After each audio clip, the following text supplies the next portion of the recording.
Chapter 3. Worship in the Old Testament. D. A. Carson said, and I quote, "Worship is the proper response of all moral sentient beings to God, ascribing all honor and worth to their Creator, God, precisely because He is worthy." End quote. When people in the Old Testament worshipped, what exactly were they doing? To answer this question, it is quite helpful to look up in a Bible concordance all the references to worship, worshipping, and worshippers, and then review them all in their context. I would invite you to embark on this exercise. It's a remarkable journey, and in the following paragraphs, I'll summarize some of my discoveries. All mentions of worship in the Old Testament have some common elements, but I've chosen a few key examples to illustrate some major things about worship that we too often overlook. Abraham. The first and perhaps unexpected example of worship can be found in Genesis chapter 22. God asked Abraham to sacrifice his only son.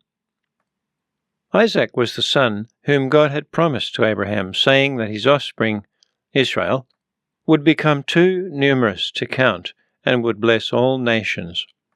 These promises are in Genesis 12, 1 through 9, chapter 15, 1 through 18, and chapter 21, 1 through 7.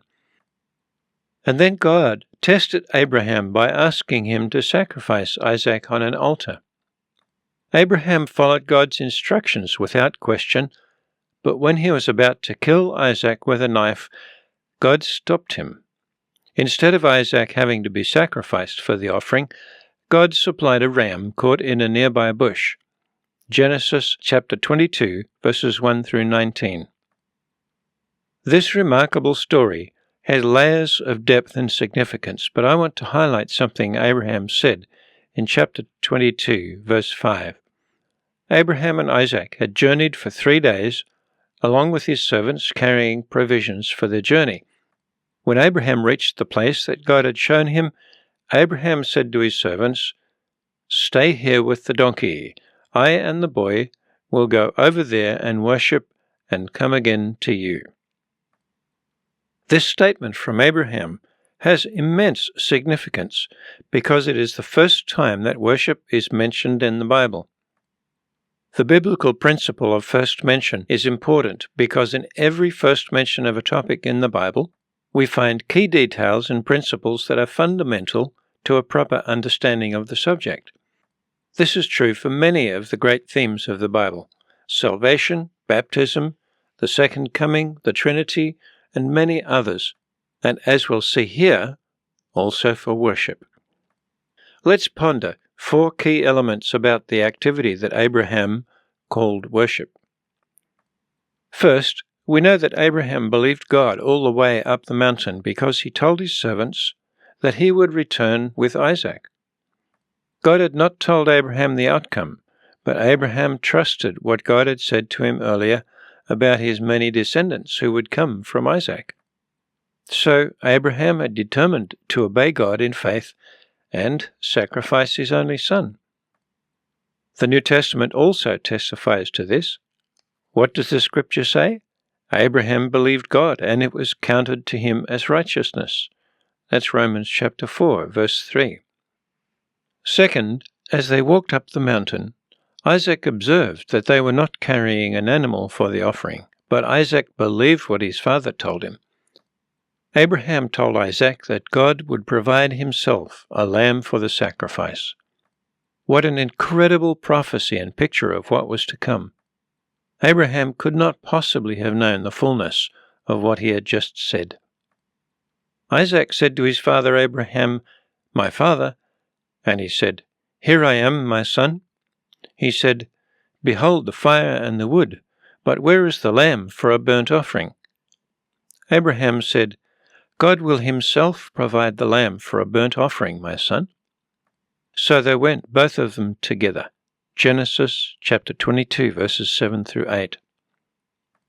Third, Isaac submitted willingly to his father, even to the point of being bound on the altar. Isaac could have easily overpowered his father if he'd wanted. as he would have been about 20 years old, while Abraham was over 120. So we see that Isaac also trusted and obeyed his father. Preparing the offering would have taken some time, because Abraham first had to build the altar, and I presume that Isaac helped him. When they came to the place of which God had told him, Abraham built the altar there, and laid the wood in order, and bound Isaac his son, and laid him on the altar on top of the wood. Genesis 22, verse 9. Fourth, this act of worship was so significant that the Lord restated his covenant with Abraham, that his offspring would be as numerous as the stars in heaven and as the sand on the seashore. The angel of the Lord called to Abraham a second time from heaven and said, "By myself I have sworn, declares the Lord, because you have done this and have not withheld your son, your only son, I will surely bless you, and I will surely multiply your offspring as the stars of heaven and as the sand that is on the seashore. And your offspring shall possess the gate of his enemies, and in your offspring shall all the nations of the earth be blessed, because you have obeyed my voice." Genesis chapter 22, verses 15 to 18. It needs to be emphasized that Abraham called sacrificing his son an act of worship. Genesis 22, verse 5. Job. Job is possibly the oldest book in the Bible. Job was written before the establishment of Israel, before the exodus from Egypt, and before the law was given. Job was an upright and blameless man who feared God and was highly regarded in his community. The book is a record of Satan's challenge to God concerning Job's godly reputation. Satan told God the only reason Job was an upright man was because God had protected him. So Satan challenged God to remove his protection from around Job, and then see if Job would still serve and respect him. God permitted Satan to afflict Job, but not to touch Job's life. That's in Job chapter 1, verses 6 through 12. Within a short space of time, Job's livestock was stolen by villains who also killed Job's servants. A firestorm killed all of Job's sheep and the shepherds. Another band of robbers stole all his camels and killed more servants. His 10 children were feasting together in their oldest brother's house when a violent tornado hit the house, destroying it and killing all his children. Job chapter 1, verses 13 to 19. Job's reaction to this phenomenal loss is amazing. Job arose and tore his robe and shaved his head and fell on the ground and worshipped. Job chapter 1, verse 21. What an incredible reaction to this calamity. We don't normally associate tragedy with worship, but this was Job's heart's response to the loss of everything. Job, of course, had no understanding during this whole time of what was going on backstage in the conversation between God and Satan, but his belief and his trust in a faithful God never wavered.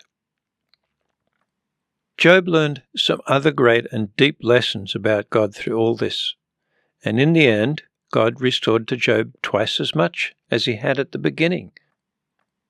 There is much more to be said about this book, but the key point here is Job's reaction.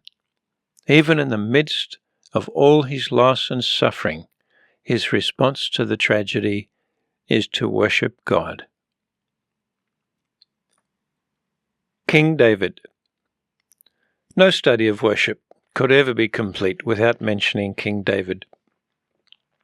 I want to highlight a worship incident in David's life, one which is often overlooked. The story is in 2 Samuel chapters 11 and 12. This great king, a man described by God himself as a man after my own heart in Acts chapter 13 verse 22, later in his reign committed adultery and murder. It is a tragic story. Bathsheba became pregnant, and soon after the birth their baby became ill. David sought the Lord for the baby's life with fasting and weeping, but the baby died. David's reaction is astonishing. Then David arose from the earth, and washed and anointed himself and changed his clothes, and he went into the house of the Lord and worshipped. 2 Samuel chapter 12, verse 20. David's heart's response, even in the midst of deep self-inflicted sin and tragedy, was to worship God. These events in the lives of Abraham, Job, and King David are described as worship. We don't normally associate tragedy, suffering, and self-inflicted loss with worship, but they are so vividly described here as worship that the conclusion we arrive at is a startling one. God's description of worship does not involve music or feelings of euphoria and bliss. We must have missed something that the Father wants us to understand when He talks about worship. King Solomon. Now we come to a classic passage on worship, the dedication of Solomon's temple. The occasion is described in 2 Chronicles chapter 7, verses 1 through 10. It was majestic. The stunningly grandiose building, unequaled and unrivaled even in the present world, was dedicated to the Lord in a spectacular ceremony. Estimates of the building cost in today's money range from $5 billion to over $150 billion. The dedication ceremony was also extravagant, with a vast number of animals being sacrificed, 22,000 oxen and 120,000 sheep. There was stirring music and fanfare, and a 14-day-long feast for all of Israel.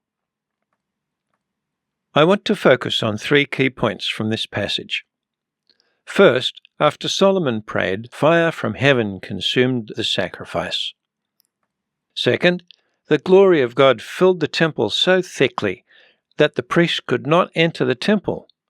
That must have been an amazing sight.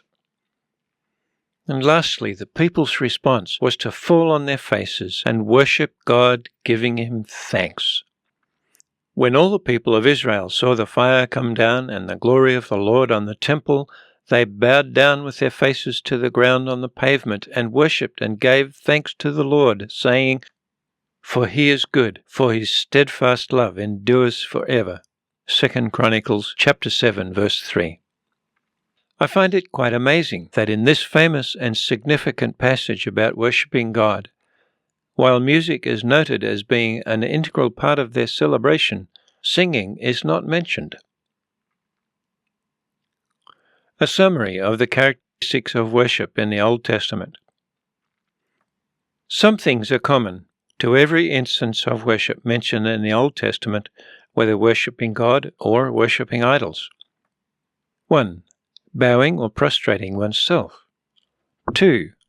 Sacrifice, usually of livestock or produce. 3. Offering money or time. 4. Incense or prayer, mostly from the priest. 5. Declaration, speaking things out about God out loud. Notice that these 5 characteristics of worship are all actions. Even the common description says it all, an act of worship. And the act of worship, like any action, always has a focus, an object. In the case of true worship, the focus is God. In false worship, often called idol worship, the focus is something other than God. In direct satanic worship, the devil is the deliberate and active focus of the worship. He has always wanted to be worshipped since the beginning of creation. More about this later. Let us now look at the Psalms, as they reveal some more insight into the nature of true worship.